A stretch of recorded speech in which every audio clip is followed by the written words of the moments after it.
안녕하세요. 저는 졸지에 한 아이를 홀로 키우게 된 이혼녀입니다. 저도 수많은 사연자들 중에 하나가 될 수 있는 사람이었다는 걸 여태 모르고 살았네요. 제가 겪은 불행에 대해선 저 또한 무지했고 안일했다는 걸 지나고 나서 후회를 하고 있습니다. 이혼을 한 지 얼마 되지 않아서 아직까진 남편의 빈자리가 느껴지긴 하지만 이것도 곧 적응이 되겠죠.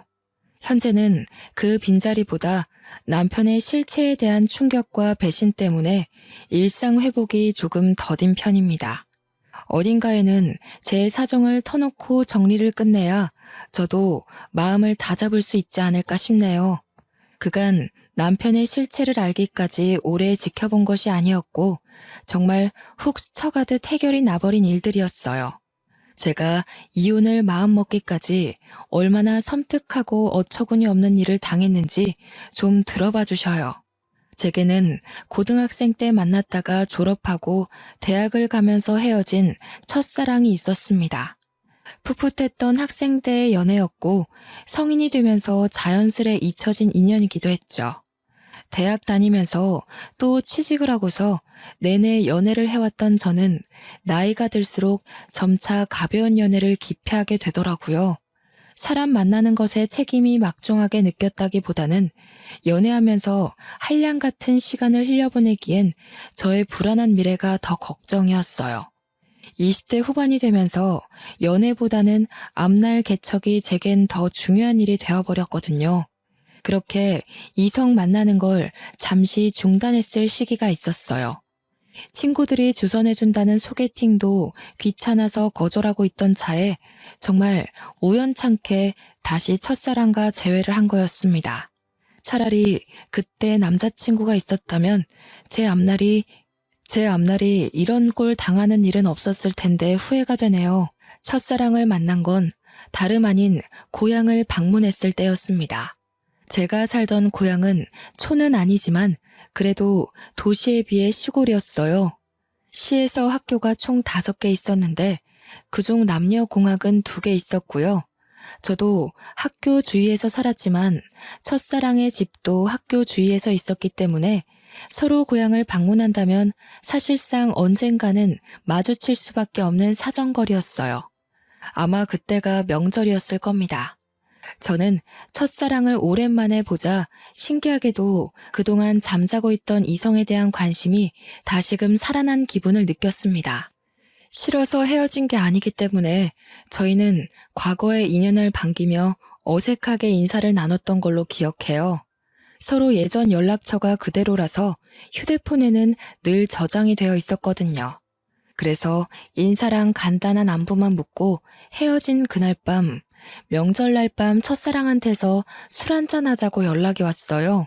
고등학교를 졸업하고 서로 대학 생활을 응원하며 헤어졌던 저희는 그렇게 인연을 다시 시작하게 되었죠. 예전 인연인 걸 떠나서 어떻게 보면 고등학교 동창인 셈이기도 하잖아요. 다시 만났다 보니까 나눌 이야기도 많고 함께 그릴 어린 시절 추억도 꽤 많더라고요. 그 때문에 더 급속도로 가까워진 저희는 결혼을 약속하게 되었고 첫사랑이 제 남편이 되는 아름다운 결혼 과정을 만들었네요. 당시 남편은 보험 설계사로 활동하고 있었는데요. 나이가 30대 초반밖에 안 되었는데 실적이 나쁘지 않아 수입이 높은 편이더라고요. 그래서 저희는 신혼을 시작할 때부터 살림이 괜찮았고 넉넉한 상황에서 바로 아이 계획까지 할 수 있었습니다. 남편이 보험 쪽에서 그래도 꽤나 지위 있는 자리였다 보니까 출퇴근이 굉장히 자유로웠거든요. 근데 그게 제가 임신하기에 아주 적절한 환경이 되었어요. 부부가 둘 다 몸이 건강하다 보니 아이는 신혼생활 8개월 만에 바로 생겼어요. 어느 정도 신혼살림이 안정되게 만들어 놓고 바로 아이를 가질 셈이었죠. 피임을 한 번 안 했을 뿐인데 바로 임신에 성공한 저희는 정말로 기뻐서 양가 어른한테 자랑을 했고 배부르기 전에 양가 어른을 따로 찾아가 식사 자리를 따로 가졌습니다. 나는 당시에 너희 둘이 그런 인연이 있었다는 것도 몰랐잖니. 역시 부모가 자식을 다 안다고 해도 실상은 모르는 게 천지가 많네. 같은 고향 사람이 우리 며느리로 들어와서 내가 얼마나 마음이 편한지 모른다. 고향 사람과 결혼하는 게 좋지. 네 시애미는 멀리서 시집을 와가지고 가족도 없고 아는 사람 하나도 없는 곳에서 얼마나 고생을 했다고. 그걸 보는 내내 나도 마음이 안 좋았어. 그래서 며느리는 똑같이 만들고 싶지 않았거든. 사돈댁이랑 우리 집이랑 한 다리 건너 있으니 얼마나 좋아. 시댁에서도 친정에서도 저와 남편은 환영을 받았습니다. 특히나 시댁이랑 친정이 저희가 지연 관계라고 했을 때 정말 좋아라 하시더라고요. 명절 때 집에 방문하면 고생 안 하고 왔다 갔다 할 수 있겠다면서 말이죠. 시모는 언제 한번 제게 따로 전화해서 남편을 잘 부탁한다고 자기 아들이 저에 비해 많이 부족하다고 했는데요. 시모가 그렇게 저를 위해주는 마음이 제게 더 안정감을 주었습니다. 신혼 첫 출발 때만 해도 결국 돌고 돌아 만난 인연과 참 잘 만나서 결혼을 했다고 생각을 했었어요. 당시에는 남편과 운명적으로 시작한 만남이 너무 신기해서 혹시라도 우리가 만나지 못했더라면 이런 행복도 못 누리고 지나쳤을 기회였겠지 싶은 생각도 들 만큼 좋았습니다. 남편도 매번 저더러 역시 가슴속에 남는 사랑은 첫사랑밖에 없다면서 저와 결혼한 걸 무척 행복해했어요. 남편과 저는 우리 아이 건강하게 낳아서 아이한테도 우리가 느끼는 행복을 꼭 전해주자고 다짐을 굉장히 많이 했습니다. 저는 차차 산모에 대한 몸가짐을 하기 위해 직장에다 육아휴직을 냈고 집에서도 이런저런 임신 정보나 육아 지식을 많이 공부하며 지냈어요.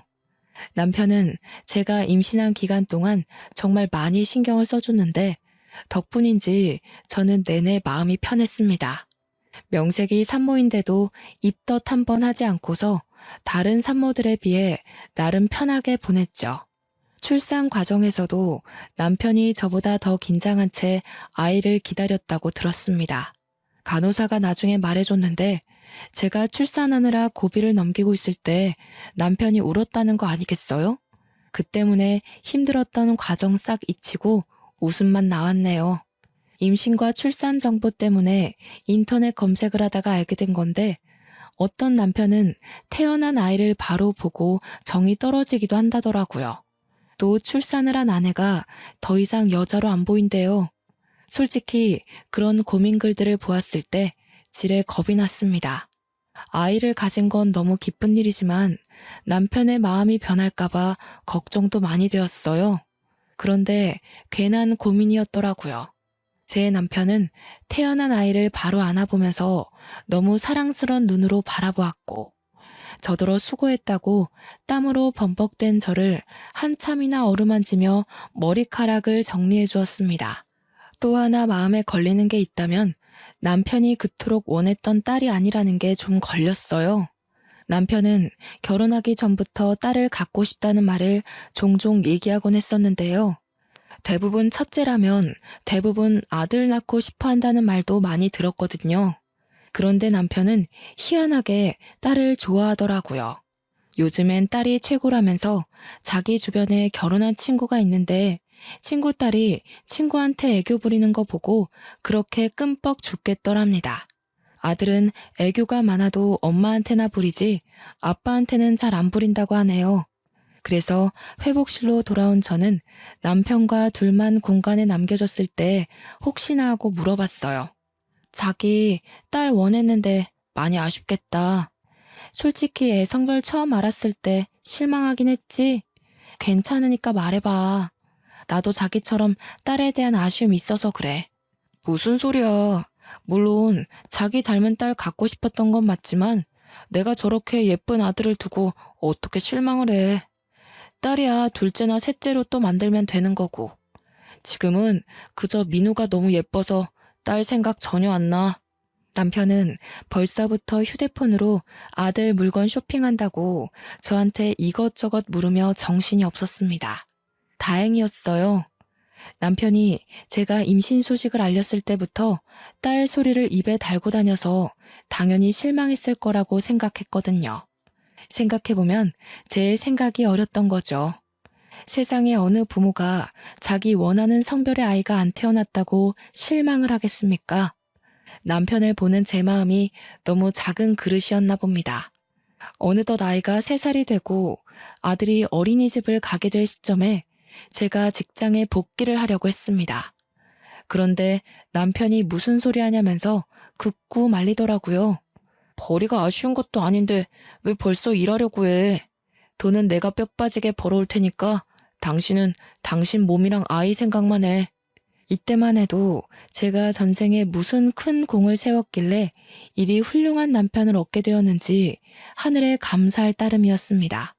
남편은 그동안 제게 신경을 쓰느라 고객 관리에 소홀할 수밖에 없었는데 그걸 몰아서 처리하느라 갑자기 바빠졌어요. 남편 출퇴근이 되게 자유롭다고 말씀드렸잖아요. 그 때문에 남편은 오로지 고객 시간에 맞춰주느라 자정돼서 집을 나서기도 했습니다. 아이가 어린이집을 다니면서부터 남편이 유독 자정부터 새벽을 들락날락거리다가 아침에 기절하는 경우가 많았어요. 남편이 이렇게 바빠지니 문득 제가 임신한 기간 동안 남편이 정말 일 대신 나한테만 신경을 써주는구나 하면서 미안하더라고요. 아무리 그동안 일에 소홀했다고 해도 그렇지 회사에서 사람을 이렇게까지 굴리면서 일을 시키는 게 좀 너무하다 싶었습니다. 그래서 한 번은 남편한테 물어봤어요. 도대체 어떤 고객이길래 매번 사람을 새벽에 부르고 난리야? 아니, 자기 회사도 좀 너무한다. 그래도 대한민국 복지 요즘 괜찮아지고 있는 실정인데 무슨 이렇게 밤낮 없이 사람을 뛰게 만들어. 아, 몰라. 진짜 피곤한 사람이야. 그동안 일 게을리했으니까 벌 받는 게 마땅하지. 내가 또 좀 잘하는 보험사야? 당신 남편이 고객한테 얼마나 인기 많은 직원인지 모르지? 당신이 무슨 돈 버는 기계도 아니고 어떻게 조정 안 돼? 아무리 그래도 사람이 새벽엔 잠을 자야지. 괜찮아. 나 아직 젊잖아. 한참 젊을 때 바싹 벌어놔야 우리 민우 나중에 하고 싶다는 거 다 시켜주지. 민우만 잘 커주면 나 24시간도 뛸 수 있어. 형편이 어려운 상황도 아닌데 이렇게 부지런한 남편을 보니까 굳이 이러지 않아도 되는데 싶었습니다.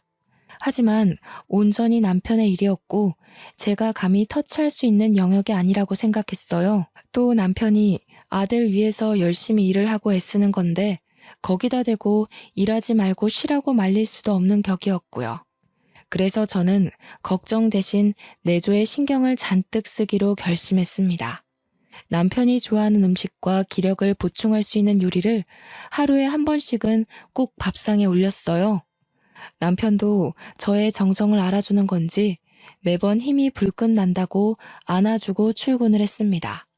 아이가 생겼다고 해서 신혼생활은 전혀 방해되지 않았어요. 저와 남편은 늘 서로를 존중하며 연애 못지않게 풋풋한 시간을 보냈죠. 3살의 어린이집을 입학했던 아이가 어느새 5살이 되었을 무렵, 저는 첫 학기 학부모 상담이 있어서 아이 하원보다 일찍 어린이집을 방문한 적이 있었습니다. 원장실을 먼저 찾아갔는데 원장님이 다른 학부모와 상담 중이더라고요. 저를 보고 반갑게 인사를 해준 원장님은 잠깐만 기다려달라며 양해를 구하곤 자리를 안내해 주셨습니다. 원장님이 마련해준 다른 테이블에 앉아 차를 한 잔 마시며 우리 아들 새 담임 선생님을 기다리고 있었는데요. 원장실이 워낙 조용하다 보니까 자꾸 남이 하는 상담이 귀에 들어오는 겁니다. 듣자 하니 상담 중인 아이는 이번에 새로 입학하게 될 아이 같았어요. 아빠가 없는 듯 했고 이번에 3살 반으로 들어오려고 입학 상담 중이었습니다. 슬쩍 보니까 딸아이 하나가 엄마 옆에서 혼자 장난감 가지고 얌전히 놀고 있더라고요. 아들도 무척 사랑하지만 저도 딸에 대한 로망이 있기 때문에 자꾸 눈길이 갔는데요.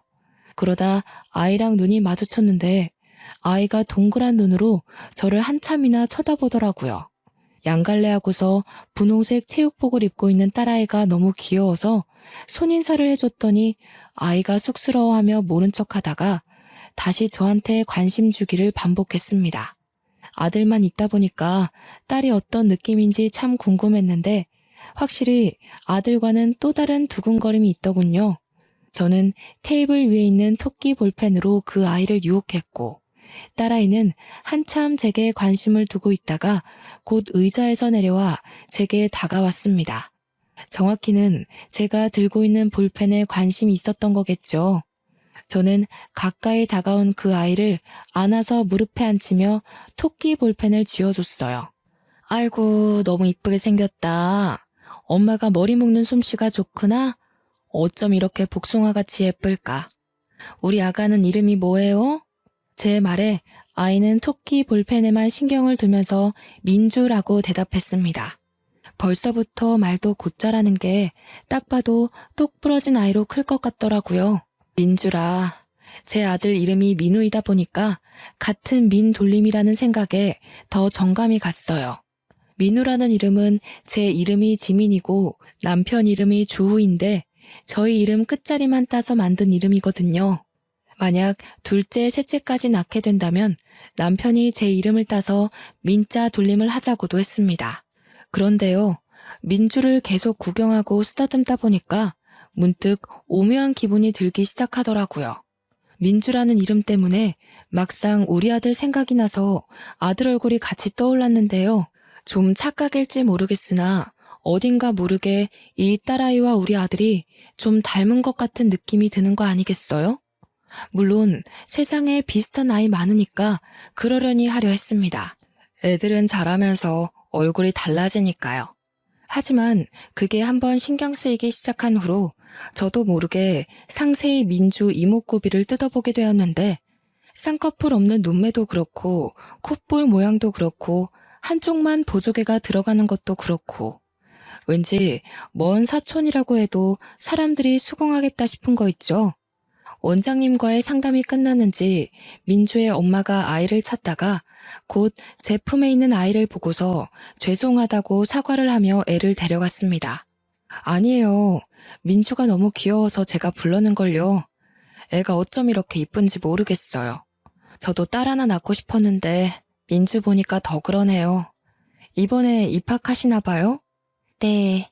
제가 둘째를 가졌는데 그럼 첫째를 제대로 봐주기 어려울 것 같아서요. 웬만하면 5살쯤에 어린이집 보내고 싶었는데 애 아빠가 출장이 잦아서 안 되겠더라고요. 아빠가 없는 줄 알았는데 그게 아니라 기러기 가장인 것 같았어요. 하마터면 실수를 할 뻔했지 뭡니까. 그렇게 민주 엄마와 간단히 안면을 트고서 저도 상담을 마친 뒤 우리 아들과 같이 하원을 했습니다. 아들한테 떡볶이 한 컵을 사주고 집에 들어갔는데 도착하자마자 신발장 앞에 있는 남편과 마주쳤어요. 남편이 집에 있는 줄도 몰랐습니다. 깜짝 놀라서 언제 왔냐고 어디 가냐고 하니까 업무용 태블릿을 깜빡해가지고 집을 지나가는 길에 잠시 들러서 챙겨간다고 왔다네요. 그러고는 바빠서 얼른 가봐야 된다고 하길래 조심해서 가라고 저도 급히 배웅을 했죠. 그 와중에도 아들 바보인 남편은 아들이 주는 떡볶이까지 한 입 먹고 나갔습니다. 남편 바쁜 거야 우리 아들이 어린이집을 다니기 시작할 때부터 그랬으니까 그러려니 생각하고 넘겼어요. 그러나 바로 그날 저녁 남편이 친구 아버지 상 때문에 집에 못 들어갈 것 같다고 빈소에서 바로 출근해야겠다면서 먼저 자라고 하더군요. 친했던 친구의 아버지 상인데 결혼한 친구도 아닌데다가 외동이라서 친구 혼자 빈소를 지켜야 된대요. 그래서 남편이랑 다른 친구들이 도와주기로 했다고 합니다. 그랬구나. 당신 오늘도 얼마 못 자고 출근했잖아. 무리되지 않게 시간 나면 눈 좀 붙여. 친구분들이랑 돌아가면서 도와줘도 되니깐. 잠도 못 자고 출근하다가 혹시 졸음운전으로 사고 날라. 알겠어. 민우랑 밥 먹고 내 걱정은 하지 말고 자. 혹시나 집에 들릴 수 있으면 들어갈게. 참, 민우가 동물원 가고 싶다고 하더라고. 이번 주말에 시간 빼놓을 테니까 당신도 알고 있어. 가정도 챙기고 자기 마누라도 아들도 잘 챙기는 남편이라 저 또한 남편의 안위가 늘 걱정인 사람입니다. 남편의 친구라는 사람은 저도 모르는 사람이 아니었기 때문에 더더욱 마음이 갔고 남편의 자처를 이해할 수 있었어요. 그래서 저도 그 전화를 끊고 내내 마음이 안 좋았죠. 왜냐면 아버지 상을 당한 남편 친구는 예전에 한번 남편이 친구들 만나 술 마시고 뻗는 바람에 만난 적이 있었거든요. 혹시 또 언제 무슨 일이 생길지 몰라서 제가 그때 그 친구와 연락처를 주고받았었어요. 그때 몇 번 안면 트고 말을 텄던지라 막상 저 또한 아버지 상을 모른 척하는 게 솔직히 마음에 걸렸습니다. 몇 번을 고민 끝에 바쁠 테니 문자라도 남길까 싶어 결국 연락을 했는데요. 그런데 생각보다 빨리 날라온 친구의 답장에서 저는 한동안 머릿속이 텅 비어졌습니다. 남편 친구가 전혀 제 말을 이해하지 못하는 거 아니겠어요? 저한테 영문 모르는 답장을 잔뜩 보내더니 오히려 제 말에 남편 친구가 놀라서 전화를 걸어오지 뭡니까? 아버지 상이라뇨? 제 아버지 돌아가신 지가 언젠데요. 어디서 갑자기 그런 말을 들으셨어요? 설마 형준이 그 자식이 그래요? 당황한 저는 남편 친구에게 말을 버벅대며 상황을 설명해 주었습니다. 그랬더니 남편 친구가 오히려 당황하면서 나중에 다시 전화 주겠다고 끊어버렸어요. 그러곤 시간이 지나도 연락이 안 왔습니다. 혹시나 싶어 남편한테 전화를 걸었더니 통화 중이더라고요.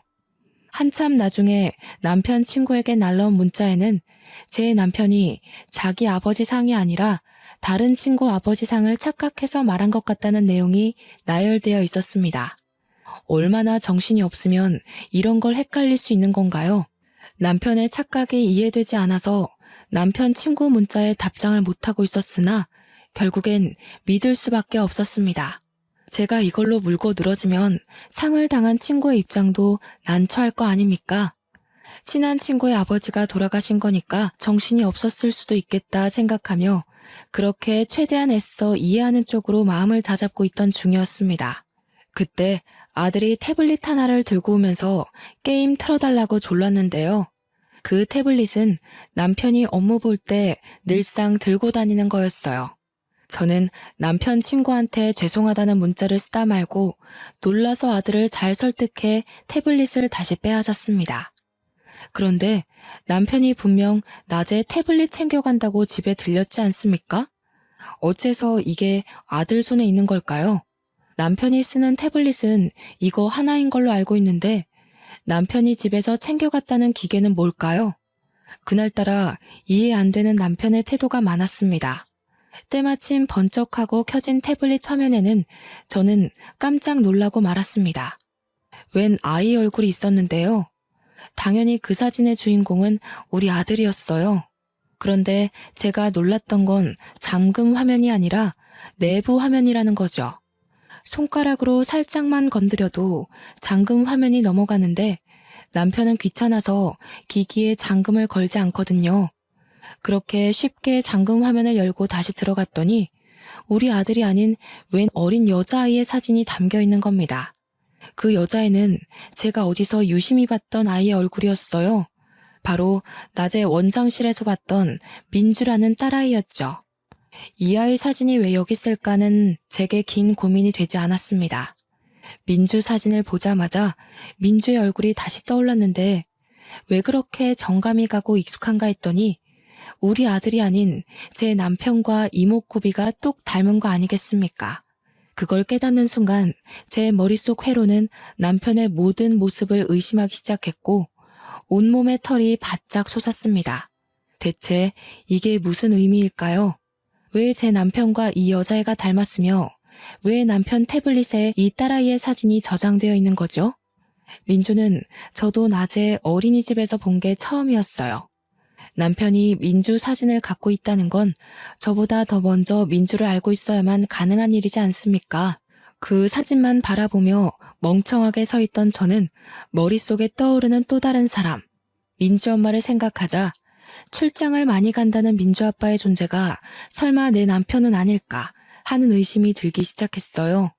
한번 꼬리를 무는 의심은 걷잡을 수 없이 번져갔고 저의 온 머릿속을 지배하고 말았습니다. 저는 남편 곁에서 언뜻 봤던 고객 정보 데이터를 찾아 들어갔어요.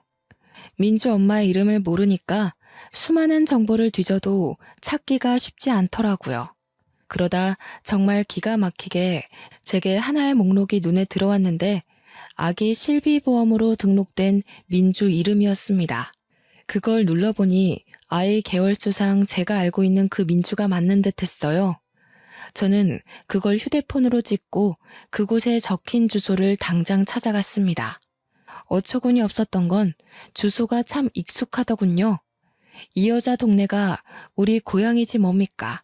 심지어 제가 학교 다닐 때 지나가면서 많이 봤던 그 아파트더라고요. 저는 친정에 먼저 들려서 아들을 맡기고 그곳을 찾아갔습니다. 경비가 없는 아파트였기 때문에 여자 집 대문 앞까지 들어온 건 어려운 일이 아니었어요. 하지만 막상 초인종을 누르는 게 겁이 났습니다. 당시에는 이걸 누르는 순간 행복했던 제 결혼 생활이 산산조각 날 게 두려웠거든요. 눌렀는데 만약 진짜 남편이 여기서 나오면 어쩌나, 친구 아버지 상을 당했다는 게 거짓이면 어쩌나, 그럼 나랑 내 아들은 앞으로 어찌 살아가야 하나 여러 가지 걱정이 들면서 눈앞에 닥친 현실을 부정하려고 망설였던 것 같아요. 그때 안에서 사람이 나오려는지 문 앞에서 웅성대는 소리가 들렸는데요. 쓰레기 버리는 걸로 어쩌고 저쩌고 대화를 나누는 중이었습니다. 저는 문과 가까워진 그 목소리에서 이미 마지막 남은 희망을 모두 내던져 버렸어요. 그리곤 곧바로 열린 문 안을 통해 피하고 싶던 현실을 확인하게 되었죠.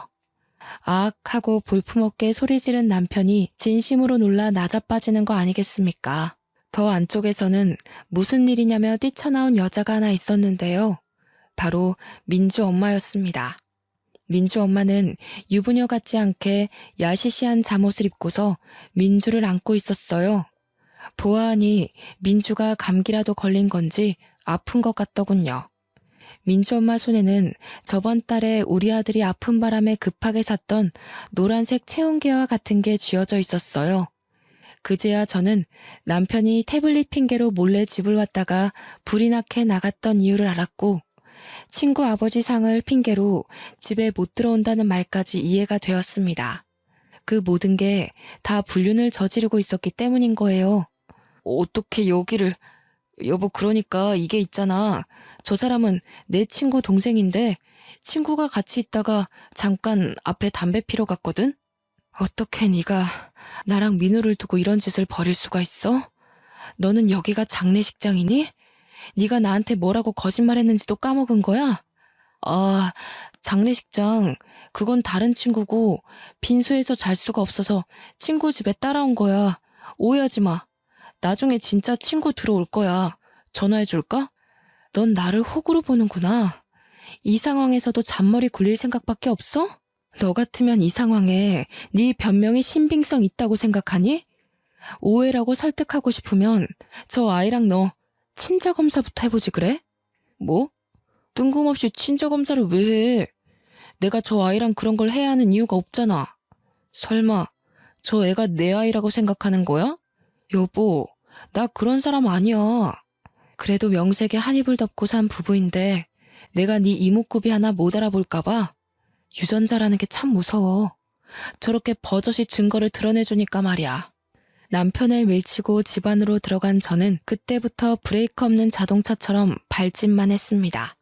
신발까지 신고 들어간 저는 민주의 물건을 찾기 위해 집안 물건을 뒤지며 돌아다녔어요. 그러자 민주를 내려놓은 민주 엄마가 다짜고짜 저를 쫓아와서 제 팔을 붙잡으며 막아섰습니다. 뭐 하시는 거예요? 신발을 신고 들어오면 어떡해요? 기본적인 예의도 없어요? 그쪽 남편이 오해라고 얘기했잖아요. 경찰에 신고하기 전에 당장 나가요. 예의? 그쪽은 예의가 있어서 가정 있는 남자 꼬드겨 애를 낳았습니까? 뻔뻔하게 감히 유부남 끌어들여서 살림을 차려요. 보아하니 직장도 없는 것 같은데 생활비도 다 제 남편이 대줬나 보죠? 가진 것 없는 년이 배짱만 두둑하네요. 뭐라고? 그래. 그렇다면 어쩔 건데요? 유부남들이 바람나는 이유가 뭐겠어요? 현부인한테 질리고 매력을 못 느끼니까 눈 돌리는 거 아니겠어요? 남의 집 쳐들어와서 깽판 치기 전에 스스로가 얼마나 못난 사람이었는지 반성이나 하세요. 내가 쳐들어와서 불안한가 봐요? 상상 이상으로 발악하시네. 왜요? 남편한테 아직 완전한 확신을 못 얻었나 보죠? 근데 어쩌나? 그 확신 얻기 힘들 거예요. 본부인도 나 몰라라 하고 바람피는 남자가 두 번째 여자라고 얼마나 애틋하겠어요? 뻔뻔하게 불륜을 대단한 권위인 것처럼 떠벌리는 상간녀를 보니 어처구니가 없었습니다. 우선은 제 귀로 불륜이라는 걸 확실히 들었으니 민주와 제 남편의 친자 확인만 하면 되었기에 저는 상간녀를 무시하고 욕실로 향했어요. 민주 칫솔로 보이는 작은 걸 가지고 바로 나왔죠.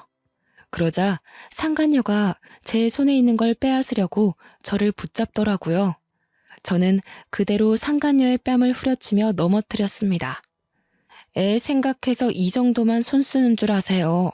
불륜녀라니 애한테 부끄럽지도 않아요? 당신들이 잘못한 일을 왜 아무것도 모르는 저 어린아이가 감당하게 해요? 어른으로서 쪽팔린 줄 알아야지. 그래봤자 형준 씨는 우리 민주를 더 좋아해요. 형준 씨가 우리 민주를 얼마나 끼고 도는지 모르죠?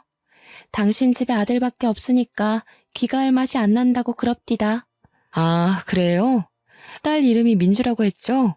근데 그거 아시나 모르겠네. 제 아들 이름이 민우인데 제 이름 지민이랑 남편 이름 주우를 따서 지은 이름이거든요. 혹시 남편이 먼저 나서서 민주라고 짓자 하지 않던가요? 보니까 그것도 내 이름이랑 남편 이름을 따서 만든 이름 같은데요. 사실 이건 확실한 정보가 아니었고 단지 제가 어림잡은 추측이었지만 놀랍게도 제 말이 진짜인가 보더라고요. 다른 건 모르겠고 남편이 민주라는 이름을 고집했다는 것만큼은 사실 같았습니다. 상간녀가 눈에 핏줄이 설 정도로 울음을 참으면서 남편을 째려보는데 그 모습만 봐도 제 추측이 맞다는 걸 알겠더군요.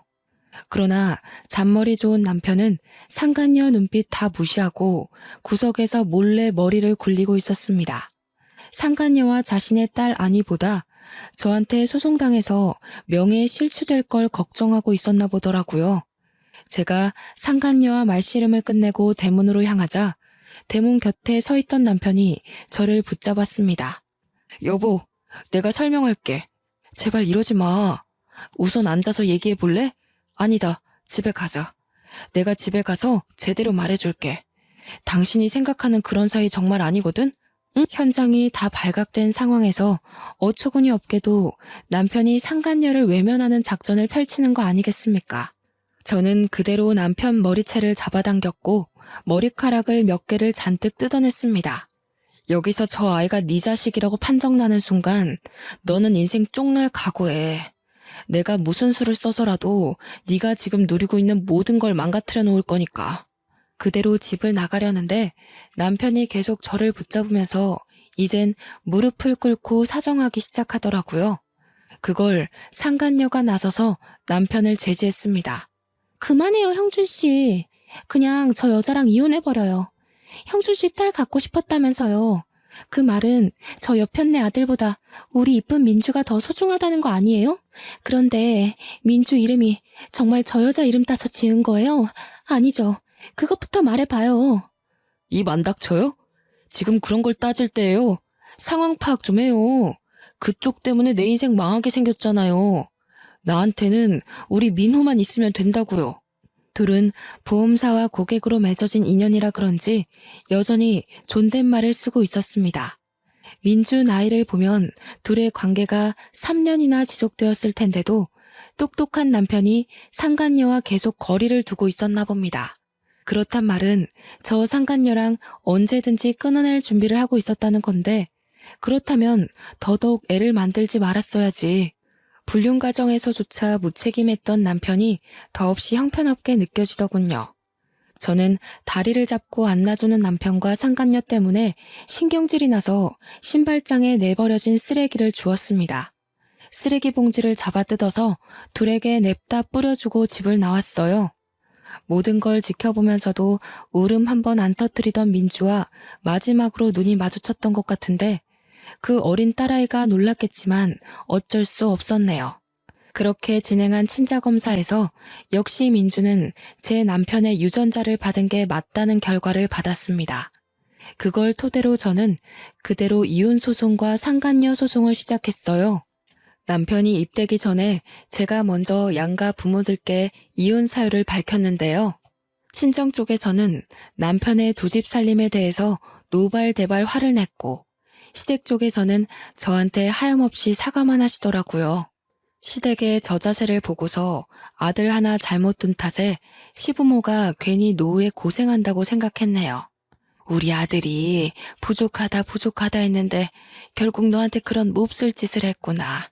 애미 된 사람으로서 참 부끄럽고 면목이 없다. 그래도 민우를 두고 너희가 어떻게 갈라서니? 그 어린 것이 무슨 죄가 있어서 부모를 잃어야 돼. 저도 민우 때문에 생각 많이 해봤는데요. 어머님 생각도 일리가 있지만 한편으론 그런 아빠가 있다는 게 오히려 민우한테 상처가 될 수도 있는 거잖아요. 어머님 아버님께서 저한테 잘해주신 거 압니다. 그래도 대놓고 저를 농락한 남편을 어떻게 믿고 살겠어요. 같은 여자로서 어머님이 제 마음 헤아려 주실 거라 생각할게요. 그날을 마지막으로 저는 시부모에게 오는 연락을 한 통도 받지 않았습니다. 가끔씩 문자로 손주 사진이라도 좀 보내달라고 부탁하시는데 그 연락마저 안 받고 있어요. 그리고 제가 소송한 뒤로 남편은 제대로 몰락하기 시작했는데요. 이미지 중요한 보험회사에서 남편의 불륜 사실은 손바닥으로 하늘을 가리는 수준이었고, 남편 때문에 그 회사가 불륜 회사로 낙인 찍히는 바람에 결국 남편은 해고를 당했습니다. 상간녀도 진짜 남편 친구의 동생이었던 건지 남편이 아닌 남편 친구가 저한테 연락이 와서 제발 소송 취하해달라고 부탁을 하지 뭡니까? 자기가 여동생 교육 똑바로 시키겠다고 집에 형편이 어려워서 위자료 내려면 빚까지 내야 된다고 하더라고요. 제가 소송을 취하해주면 그 상간녀는 평생 반성도 안 하고 제 욕만 하면서 살 거 아닙니까? 남편도 빼앗겨, 아이 아빠도 빼앗겨, 가정도 빼앗겨. 이 상황에 돈이라도 챙겨야 되지 않겠냐고, 욕심내는 사람 따로 있고 호구 잡히는 사람 따로 있냐고 했더니 남편 친구가 아무 말도 못하는 거 있죠. 한날은 신혼집의 마지막 짐을 정리한다고 방에 있었는데 바깥에 혼자 있는 줄 알았던 아들 쪽에서 어떤 말소리가 들리더라고요. 나가봤더니 남편이 제 아들 앞에 무릎을 꿇고 있는 거 아니겠습니까? 뭐 하는 거야, 애 앞에서? 당장 그만 못 둬? 우리 이러는 게 뭐 자랑이라고 애까지 신경 쓰게 만들어. 애가 5살이라도 알 건 다 안다는 거 몰라? 내가 어리석었어. 딸이 좋아서 그랬던 게 아니야. 그냥 나도 모르게 마음이 흔들렸어. 그렇다고 너한테 마음이 식은 게 아니라 나는 여전히 너 좋아하는데 몰라. 왜 그랬는지 모르겠어. 왜 그랬는지 모르겠는 그 마음이 당신 본성이라는 거야. 당신은 지금 아니더라도 언제든지 눈 돌렸을 사람이고 나도 민우도 그런 남편, 그런 아빠는 필요 없어. 마지막 짐을 담은 캐리어를 끌고서 아들을 데리고 그냥 집을 나와버렸습니다. 짐을 다 챙긴 건 아니었어요. 그렇다고 대단한 물건을 두고 온 것도 아니라서 미련 없이 나와버렸네요. 아들한테는 저와 남편이 이렇게 갈라서고 부딪히는 모습 최대한 안 보여주려고 했는데 혹시나 아들에게 큰 트라우마로 남는 건 아닐지 걱정이 되더라고요. 앞으로 이혼 가정의 아이는 어떻게 키워야 잘 키울 수 있을지 많이 공부해야 될 것 같습니다. 그렇게 저는 잔뜩 받은 위자료와 재산을 챙겨 아들 데리고 친정으로 갔어요. 참, 제가 유치원에 가서 우리 아들 퇴소 처리를 할 때 상간녀에 대해서도 원장님께 알려드렸거든요. 원장님이 깜짝 놀라시면서 마침 제가 오면 물어볼 게 있었다고 했는데요. 그렇잖아도 민주 어머님께서 아버님 전화번호라고 적어둔 연락처가 있었는데 희한하게 익숙한 번호더라고요. 그래서 찾아봤더니 민우 아버님 번호랑 똑같이 뭐예요. 저는 혹시 민우 아버님께서 번호를 바꾸시고 그 번호를 민주 아버님이 쓰시는 건가? 그런 생각까지 하면서 안 좋은 사실을 부정하려고 했거든요. 그랬군요. 정말 창피해서 고개를 들 수가 없네요. 원래 이런 사실은 소문 안 났으면 좋겠어요. 제가 민주 엄마 얘기를 해드린 건 혹시 민주 엄마로 인해서 다른 피해자가 생길까봐 그래요. 이미 민주 엄마가 입학 신청을 해버렸는데 제가 괜히 원장님 곤란하게 만들었죠? 곤란하긴요. 전혀 아닙니다. 용기 내서 말씀해 주신 거 감사해요. 괜히 묻어뒀다가 다른 학부모님들이 아시게 되면 그때 상황은 더 커지는 거잖아요. 원장인 입장에서 그렇게 둘 수는 없지요. 저는 마지막으로 담임 선생님과 인사를 한 뒤 유치원을 나왔습니다. 아이 유치원 졸업 때까지는 고향집에서 지내게 될 것 같은데 시댁이 그쪽에 있다 보니까 언젠가는 남편을 만나게 될 게 좀 불안하더군요. 그렇다고 수십 년을 이곳에서 지낸 친정 부모더러 이사를 가자고 할 수도 없지 않습니까? 더군다나 부모님이 이 고향 지역에 굉장한 애착이 있으시거든요. 번잡한 시내가 싫어서 한적한 끄트머리 동네에 살고 있다는 걸 알기 때문에 고민이었죠. 그렇다는 고민을 언제 한번 친정 부모님께 말한 적이 있었는데 저는 그것에 대해 이사를 고집하고자 말씀드린 게 아니거든요. 그런데 친정 부모님께서 어느 날 아파트 한 채를 보고 오더니 팜플렛을 보여주는 겁니다. 저기 앞에 도성국에 넘어가는 언덕이 있지? 왜? 너 결혼 인사 왔을 때 공사 시작했었잖아. 거기 아파트 이번에 다 만들어졌는데 구조가 너무 예쁘게 생겼더라고. 그러니까 민우 걱정 때문에 종일 그렇게 앓지 말고 이사 가자. 너 민우 애비 때문에 내내 밥도 제대로 못 먹고 있잖아. 민우를 어떻게 할까 싶어가지고. 역시 엄마라는 존재는 전지전능한 게 분명하다고 느꼈습니다. 제가 힘들까봐 우리 아들을 신경 써서 봐주는 아빠한테도 고마웠지만 딸의 마음을 들여다봐주고 알아채준 엄마에게 무엇보다 든든한 기운을 받았어요. 제가 제 아들의 변화를 하나하나 유심히 관찰하는 저처럼 엄마도 자식인 저의 마음을 상세히도 지켜봤나 봅니다. 이사라고 해봤자 같은 동네였지만 저는 전 남편 집과 거리가 멀어지는 것만으로도 충분했어요. 원래 집에서 40분 걸리는 거리를 일부러 버스를 타고 이곳으로 오지 않는 이상 마주치긴 어려워진 셈이거든요. 그렇게 저는 본격적인 이사 준비에 들어갔고 거하게 받은 위자료와 본래 집하라 챙긴 돈 덕분에 새 집으로 옮기는 건 문제되지 않았습니다. 당분간은 제가 취직을 하고 자리를 잡기까지 고향집에서 지낼 생각이에요. 그때쯤이면 아이도 학교를 가게 되겠죠? 남편은 이사 가기 전에 저희 집을 찾아갔었는지 또 문자가 왔더라고요. 아직까지도 제발 자기 한 번만 용서해달라고 비는 중입니다. 사람이란 자고로 실수를 할 수밖에 없다고 하나 분류는 예외여야 되는 게 아닌가 싶어요. 손버릇, 술버릇, 바람버릇 이거 세 가지는 실수라는 말이 통할 수 없는 것들이라고 봅니다. 당연히 용서해줘도 안 되는 버릇들이고요. 저는 용기 있게 남편과의 연을 끊어가려 노력 중이지만 가끔씩 제가 과연 잘하고 있는 건가 흔들릴 때가 있습니다. 그래도 엄마라는 사람이 굳건해야 제 아들도 아빠 없다는 불안감 없이 씩씩하게 자라주겠죠.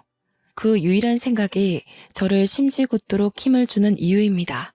정말 사연을 쓰면서도 당시의 잔상 때문에 몇 번이고 소름이 돋았습니다.